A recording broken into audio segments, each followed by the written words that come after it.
Hi, and welcome to a sunny book nook. Today I am sitting on the floor of my room, so it's pretty messy behind me. So sorry. This is the chair that I usually sit in to film my videos, but I feel like the lighting is just a little bit better because I'm sitting right in front of my window. It's a whole thing. Okay, anyways. And, okay, wait. Another thing regarding technical issues and technical things is that I'm using a microphone for the first time.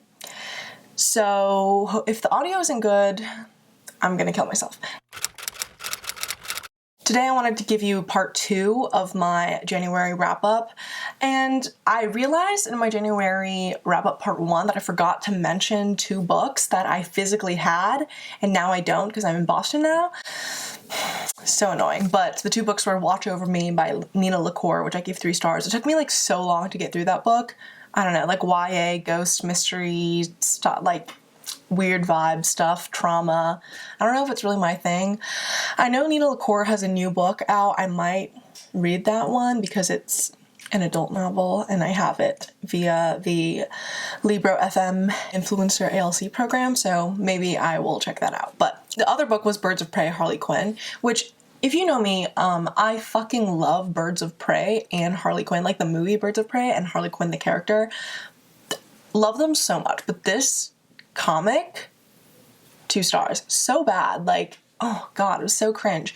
So obviously like written and drawn by men and just very cringe. I don't know. Like, there was some anti-communist propaganda things in there that I found really silly because Harley Quinn is just like an anarchist. Well, not that, I mean, like, she's very anti-establishment, you know what I mean? Like, I don't fuck with all that anti-communist bullshit. Let me give you some of my stats from my reading journal. Who is so excited that I started a reading journal? Like, please, I'm excited. I'm obsessed.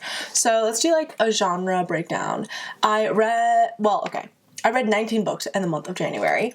And if I'm going to do a genre breakdown, I would say I read 1 literary fiction or like general fiction book, 2 magical realism books, 1 sci-fi / speculative fiction books, 1 historical fiction novel, 2 fantasy novels, 1 short story collection, 1 horror, 2 mystery thrillers, 6 romances, and 2 comic / graphic novels. I gave 1 2-star, the Harley Quinn book, 1 2.5 stars, 4 3 stars, 0 3.5 stars, 9 4 stars, 3 4.5 stars, and 1 5 stars, which makes sense. Usually that's usually how it ends up coming out. I usually read a lot of 4-star books because I know my taste, and I'm proud of that. I think people who read a bunch of books that they don't like, it's like, what are you doing? Anyways, then in terms of format, I read 14 of these via audiobook, 1 via ebook, and 4 via print. So, and then in terms of audience, I read 13 adult books, 4 young adult novels, and 2 middle grade. And to do a racial breakdown of the authors of the books, and I'm not counting doubles, like for each book, I'm acting as if each of them is a different author, even if that's not the case. So, race of author, 14 of them were written by white authors, 3 were written by Asian authors, 1 by a Middle Eastern North African author, 1 by an Indigenous author. And in terms of gender, I read 18 books written by women and 1 book that was written by like multiple people, which was the comic book. Gag. So those are my stats, and let's just go into the rest of the books I read in January. The last book that I talked about was Chemistry by Wei-K Wong, I'm pretty sure. Or maybe You Exist Too Much, which I didn't bring with me to Boston, so I'm like halfway through that book, and when I'm back in St. Louis, I'll finish it. But anyways, besides that, let's just get into the books that I read in January part 2. First, I read An Elderly Lady Must Not Be Crossed by Helene Tursten.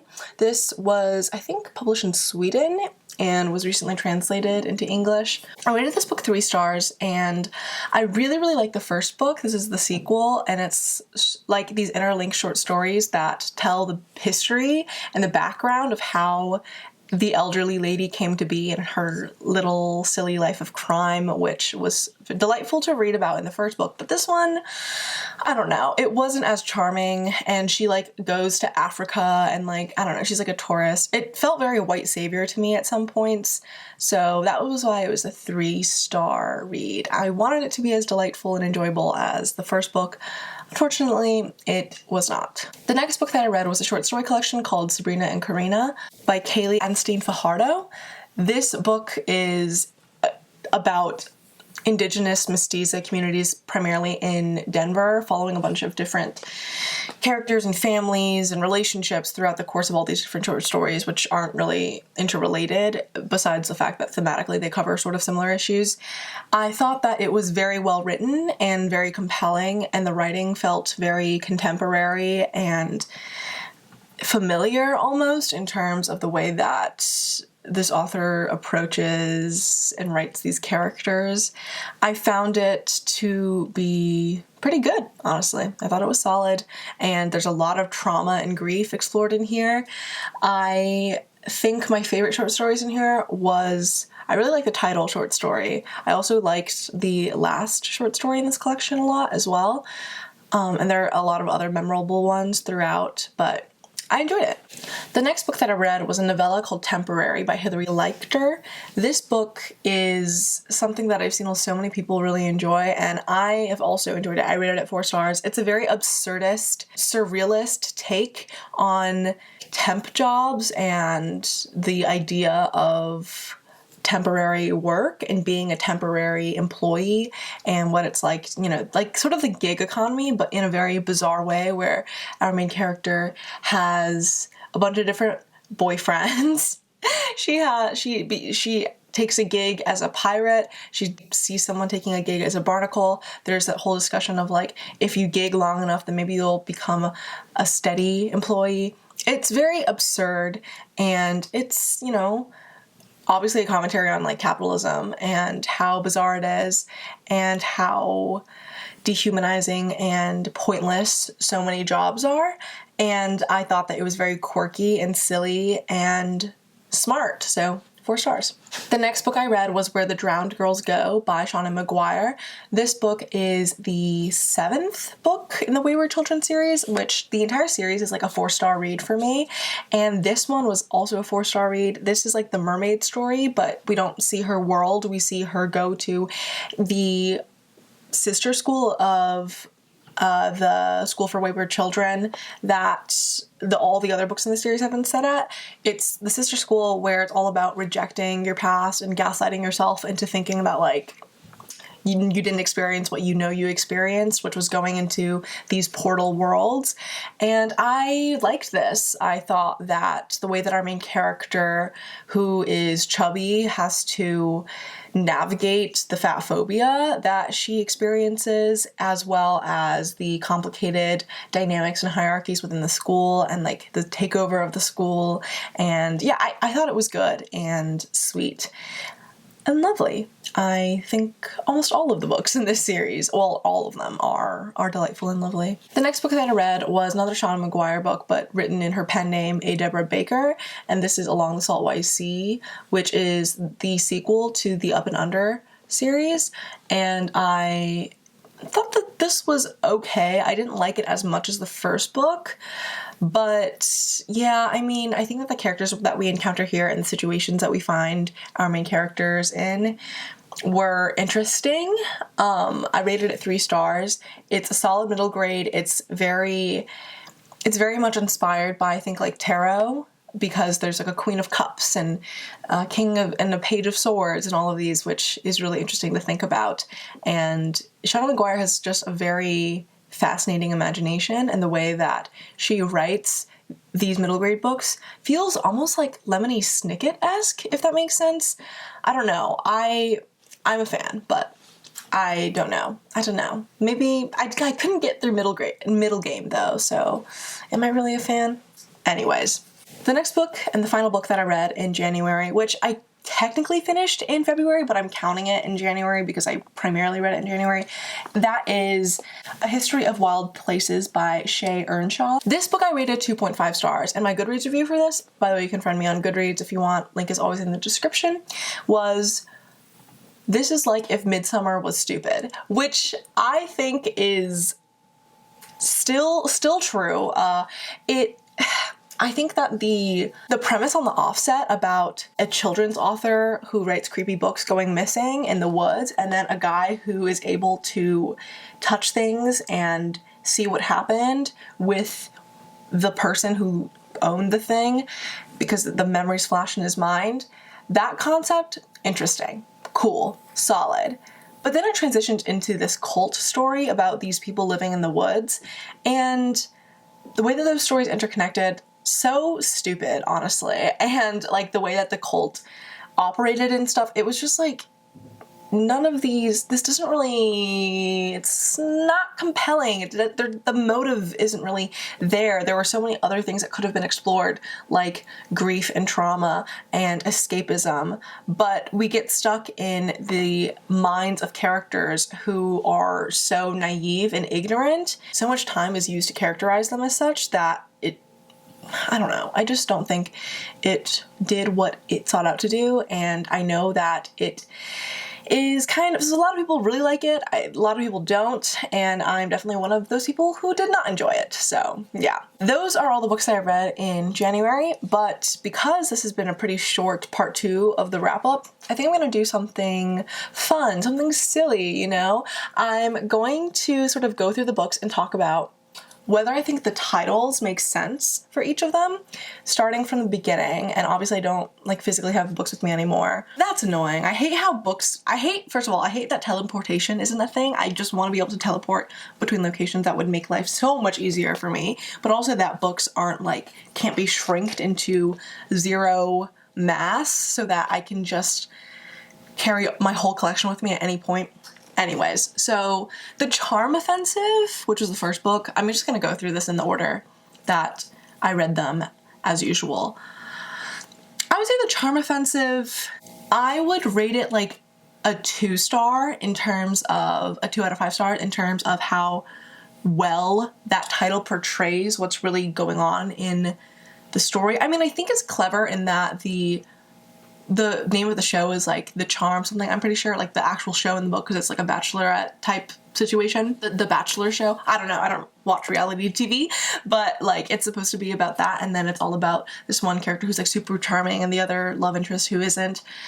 But I just think, I don't know, it feels meh to me, so I give it 2 stars. I can't really give you any other reason, it's just the vibes are not right for me. So Last Night at the Telegraph Club, this would also be a 2-star for me because I feel like this, we don't spend enough time at the Telegraph Club, and me and Renaissance talk about this in our episode on our podcast, Lavender Menace, on our most recent episode, where we talk about this book, and I wish we spent more time at the Telegraph Club. I don't think it's central enough to the story for it to be the title. I don't know, but I don't know what a better title would be, so 2 stars. The Lawrence Brown Affair. That's just like a 1 star. This is so bare minimum as to what's going on here. It's, I'm not a fan. Yeah, I feel like romance titles can just sometimes be the silliest things. It's like, I don't know. Anyway, The Girls I've Been. I would rate this like a 4-star in terms of title accuracy, because it is very much about the girls that our main character has previously been, because she was raised by a scammer, and she had to fulfill the role of a scammer and take on a bunch of different identities. And that's like a huge integral part of the story. It's literally the theme of it, so makes sense. 4-star title. Okay, Provoked and Beguiled. This is what I mean by the romance titles. What the fuck does this mean? Like, what? 1 or 2 stars. Heavy Vinyl, Riot in the Studio. Heavy Vinyl, I'm pretty sure, is the title, it's like, it's the name of the vinyl store that all these girls work at. And Riot on the Radio, I give it like a 3-star. It's like, we could have been a little bit more creative, but the alliteration it's cute, you know? Watch Over Me. I think, like, it has a greater intention and meaning to it, but it feels so, I don't know, it feels so, what's the word? It doesn't feel as intentional. It just feels a little bit more light than it should be. But I do think that if I understood this book more, if I read it more not slowly, if I read it more intentionally in terms of not taking an entire year to finish reading it, then I would probably get this a little bit more. So I feel like I can't really give a fair judgment to this, but I would say maybe 3 stars. That's my uninformed opinion on that. Birds of Prey, Harley Quinn, boo, not even gonna talk about that. The Ones We're Meant to Find. I think that this is like a 3 star, maybe 3.5 in terms of title accuracy, because it is very much about these sisters trying to find each other. But the ones we're meant to find. Ones? Why is it plural? I don't know. The next book, The Perks of Loving a Wallflower. Why does it sound so similar to The Perks of Being a Wallflower by Stephen Chbosky? How do you say his name? Anyway. They are so unrelated that I don't know how much I can emphasize how unrelated these 2 books are. Because this is like a historical sapphic romance. The Perks of Being a Wallflower is about a traumatic coming of age. Like, I don't relate, not at all related. So this is getting a 2 star from me. McGlue. This is a good title because it's about a sailor named McGlue. I don't think there would be any better title for it. So 4 stars. Chemistry by Wei K. Wong.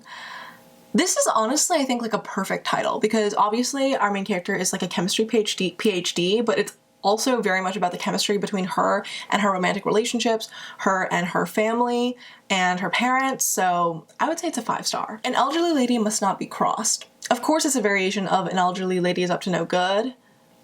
3 stars. It's like meh. Sabrina and Corina stories. I don't really like it when a short story collection is titled one of the short stories because it gives an emphasis on that short story that I don't know if it's always warranted or it's like it doesn't really feel that intentional. I don't know.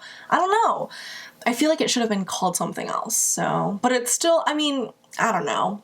Maybe there is a reason why it's the title of the book and also a short story in there. I don't know. I couldn't tell you, so I would say like 3 stars. Temporary? Yeah, that's a good title. I like 4 stars, because obviously it's about like the temporariness of jobs under capitalism and stuff. Where the Drowned Girls Go. I feel like all of the titles in the Wayward Children series are so like da-dun, da-dun, da-dun. Where the Drowned Girls Go. Across the green grass fields. Like, you know, it all comes tumbling down. I forgot. Is that what it's called? Every heart a doorway. Like there's a very rhythmic sort of sense of the titles, and it's all very obviously follows a particular pattern. And for that, I respect it. And obviously, it's about a drowned girl, and it's about like the drowned gods is something that's haunting her. So I would think like maybe 3.5 stars, 4 stars in terms of title accuracy. Along the Saltwise Sea. Yeah, that's pretty accurate in terms of what the book is about. Yeah, like 3 stars. A History of Wild Places. That shit makes no sense. This book didn't make sense, and this title also doesn't make sense. It's giving 1 star. Like, no. Anyway, hope you enjoyed my analysis of the accuracy of the titles of the books that I read in January. Let me know if any of the books that I talked about sound interesting to you. Let me know whether this setup is like too messy for you. But yeah, thank you so much for watching. I really appreciate it. Like, subscribe if you haven't already. Please, please, pretty please. I will see you in my next video. Bye!